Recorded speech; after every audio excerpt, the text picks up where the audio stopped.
chu ni zan dar chom pani le chan ve vel khan pathian thlarau thiang hlimin kamu min ron ti hara ti chuan lalpa enge keimah hian duh i neih i duh tu min hril ro tiin ka zawta pathian thlarau thiang hlim chuan maruat tun tum in thlan lo awm leh turah hian eng hi nge sarkar se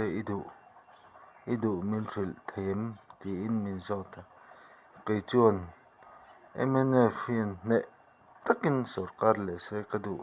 tiin ka chhanga tichuan pathian thlarau thiang hlim chuan keimah hnenah ka duh thusam ngei anih chu an sarkar leh ngei ang beidawng leh hlau thawngin lo awm su sarkar na hi an chel leh dawn thlamuang takin lo awm ro an sarkar leh ngei ang min ti ani ka lawm lutuk hi mipui nen hnap nen keimah a rawn chhuak ta lalpa ka lawm e ka ti a ani lah chu